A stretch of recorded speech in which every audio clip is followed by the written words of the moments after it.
Je suis ravi de vous retrouver, ravi de vous accueillir, Marisol Touraine. Évidemment, aujourd'hui, honneur à Simone Veil, mais fallait-il vraiment voter une résolution à l'Assemblée ?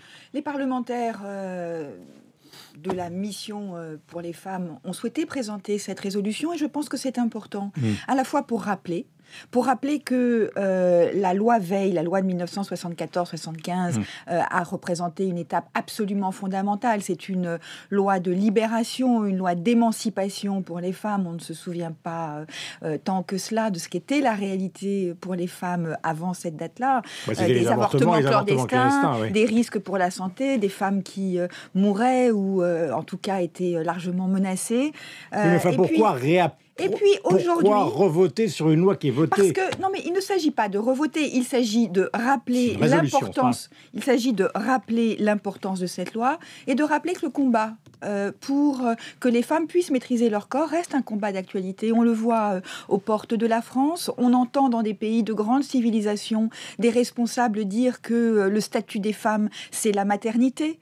On entend dans notre pays même des voix s'élever qui ne s'entendaient pas il y a quelques années. Au fond, écoutez, il y a eu une manifestation il y a quelques mois avec des milliers de personnes dans la rue contre l'interruption volontaire de grossesse. Il y a eu à l'Assemblée nationale même des parlementaires réclamés. Mais personne ne reviendra sur la loi Veil. Réclamaient la fin du remboursement de l'IVG. On entend parler d'IVG de confort. Tout cela, c'est une parole réactionnaire, parce qu'il n'y a pas d'autre mot, réactionnaire contre les femmes qui se libèrent, qui ne menacent pas, je le crois, je le dis sincèrement, qui ne menacent pas le droit à l'IVG dans notre pays aujourd'hui, mais qui fait renaître un discours moralisateur, de culpabilisation, qu'il ne faut pas laisser s'installer. Est-ce que vous considérez qu'une partie de la droite dont vous venez de signaler les propos pourrait revenir sur cette loi ? Non, puisque c'est la droite qui l'a votée avec Simone Veil. Oui, grâce à la gauche d'ailleurs, parce que sans la gauche, la loi Veil n'aurait pas été votée. Je ne crois pas, je le dis, je ne crois pas qu'il y ait de risque pour le droit à l'interruption volontaire de grossesse dans notre pays aujourd'hui. Mais il y a, au fond, un discours de culpabilisation et un risque de recul et de recul en arrière, par définition, de retour en arrière. Et donc, nous devons être vigilants. C'est aussi un terrain de droit nouveau. J'ai fait voter la gratuité complète de l'interruption volontaire de grossesse. Elle est maintenant prise en charge à 100% par la sécurité sociale. J'ai mis en place un site gouvernemental, ivg.gouv.fr, qui apporte une information neutre aux femmes, puisque jusqu'à maintenant, quand on allait sur un moteur de recherche, Google pour ne pas le citer, on tapait IVG, on tombait sur des sites qui étaient des sites anti-avortement, ce qui est un peu préoccupant, et le site officiel du gouvernement est très largement fréquenté. Concernant d'abord justement ce nouveau mécanisme, bon, vous venez de vous expliquer sur la loi Veil, mais maintenant si on vote sur un État palestinien, il y a quand même quelque chose de bizarre à l'Assemblée nationale qui sont ces prononcements finalement qui n'ont pas de vocation à être de véritables lois et qui sont plutôt des engagements, comment peut-on dire, moraux, quoi. Ça, c'est une question à poser à l'Assemblée nationale. C'est une initiative. C'est une initiative parlementaire. Parce qu'on vote pour ou contre l'État palestinien, ça ne changera rien à la situation au Proche-Orient. Je ne trouve pas, déplacé que des parlementaires expriment une volonté et un engagement sur des sujets qui leur paraissent importants. On ne peut pas dire que l'Assemblée nationale consacre l'essentiel de son temps à des résolutions. Donc qu'il y ait quelques résolutions importantes qui marquent un engagement fort ne me paraît pas déplacé, en tout cas pas en dehors du champ d'activité des parlementaires. Les parlementaires sont aussi là pour exprimer une volonté politique. Et justement, à propos des parlementaires et la volonté politique, il y a quelque chose qui est... Alors là, on sort totalement du sujet, on va revenir à la politique de santé, mais c'est important parce que c'est dans les journaux partout ce matin. C'est donc l'affaire du Mistral. À titre personnel, vous êtes favorable à la décision de François Hollande? Parce que là, on voit aussi que c'est complètement transcourant sur le plan politique. À droite, il y a des gens qui sont pour la déclaration d'Hollande, d'autres qui sont résolument contre. Le président de la République avait dit très clairement que pour que la livraison des Mistral intervienne, certaines conditions devaient être réunies, et en particulier l'engagement d'une solution politique avec l'Ukraine. On voit bien qu'il y a une situation d'instabilité qui perdure, les conditions ne sont pas réunies, et je ne vois pas comment la France peut aujourd'hui livrer ses Mistral.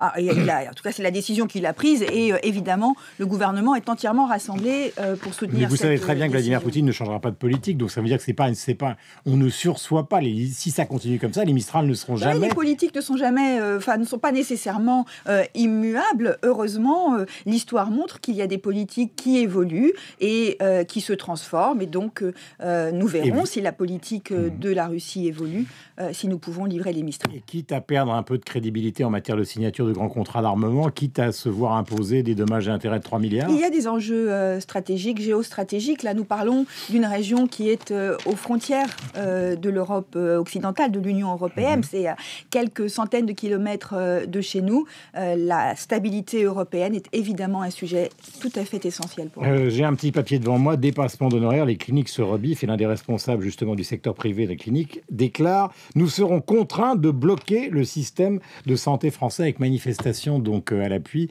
au début du mois de janvier ». Oui, mais de quoi parlons-nous concrètement pour les cliniques privées? Ils vous les accusent cliniques privées... pardonnez-moi, je vais être violent, ils vous accusent de mettre en l'air le système libéral. Oui. Ça fait plusieurs semaines que ça dure, d'ailleurs. Les médecins, les cliniques maintenant. Mais il y a beaucoup de contre-vérités. Parce que, est-ce que demain, les Français pourront continuer à choisir le médecin qu'ils veulent? La réponse est oui. Et donc ceux qui, disons, accréditent ou font circuler l'idée que demain, on imposera aux Français leur médecin, disent une contre-vérité. Pour ce qui est des cliniques, quel est le sujet? Le sujet est de savoir si, pour recevoir le label, parce que c'est de ça qu'il s'agit, le label service public hospitalier, on peut demander des contreparties aux cliniques. Est-ce que demain, les financements de l'assurance maladie continueront d'aller aux cliniques? La réponse est oui. Est-ce que demain, les gens qui veulent aller se faire soigner en clinique aux mêmes conditions qu'aujourd'hui pourront le faire? La réponse est oui.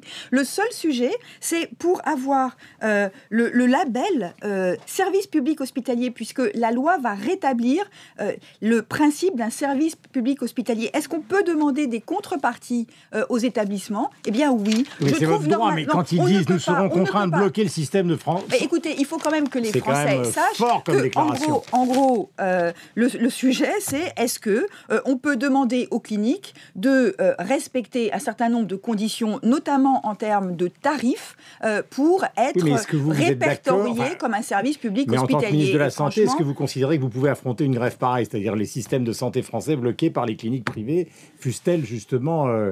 Mais est-ce que les Français sont extrêmement attachés à l'accès aux soins?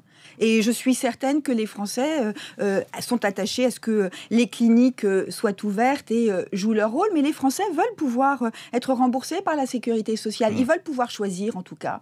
Et le seul enjeu qui, aujourd'hui, est posé, c'est que les Français, lorsqu'ils vont se faire soigner, puissent trouver des endroits où ils ne payent pas de leur poche, où ils sont pris en charge par la sécurité sociale. Et au fond, si les cliniques souhaitent être reconnus comme faisant partie du service public hospitalier, il faut qu'ils se préoccupent ou qu'elles se préoccupent des conditions d'accès financières. Donc encore une fois, il ne s'agit pas pour moi de dire aux cliniques « vous n'existez plus, vous ne pouvez pas travailler, vous ne pouvez pas choisir vos modes d'exercice ». Oui, les cliniques pourront continuer de travailler aux conditions qu'elles décident, mais si elles veulent être considérées comme faisant partie du service public hospitalier, il y a des conditions à respecter. Alors, je sais bien que vous allez prendre ça pour une attaque personnelle, mais comment se fait-il qu'une grande partie des médecins, les syndicats majoritaires, par exemple, considèrent qu'au fond, le fond de la bataille de votre politique de santé, c'est d'abattre la médecine libérale? Ils l'écrivent partout, ou en tout cas souvent. Oui, je crois qu'il y a peut-être des ajustements à apporter à la loi et j'ai dit que j'étais prête à discuter pour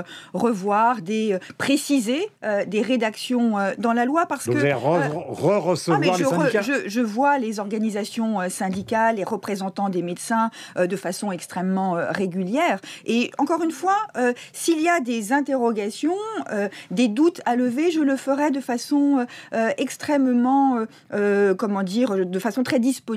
Mais cette loi, dans les semaines qui viennent, je vois les organisations syndicales. Mais cette loi, elle n'est pas faite contre la médecine libérale. C'est une loi qui est faite avec les médecins ou pour les patients. C'est quoi l'enjeu de la loi? C'est de dire que la prévention doit être prioritaire désormais, et la rémunération des médecins doit d'ailleurs dépendre de la manière dont ils prennent en charge la prévention. La prévention a été oubliée, il s'agit de faire en sorte que les enfants soient accompagnés depuis le plus jeune âge, lutter contre le tabagisme, lutter contre l'alcoolisation des enfants. Qui est contre cela? Personne, pas les organisations syndicales. Mais eux considèrent qu'on est en train de les enfermer dans des zones horaires qui sont des zones horaires trop contraignants. Il s'agit de dire ensuite que la médecine, le système de santé doit être réorganisé autour du médecin traitant. C'est la médecine libérale, cela. Et donc, le médecin traitant doit avoir une responsabilité renforcée et il a un rôle à jouer auprès des malades. C'est tout contre un système qui serait un système anti-médecine libérale. C'est exactement l'opposé de cela que je veux faire. Et quant à la rémunération, ce que je souhaite, c'est que cette rémunération, mais ça ne figure pas dans la loi, c'est que cette rémunération intègre des éléments autres que la rémunération à l'acte, des forfaits lorsque l'on s'occupe de personnes âgées, ce qui prend plus de temps, une rémunération pour disons, la prise en compte de la prévention, par exemple, une rémunération pour le travail d'équipe.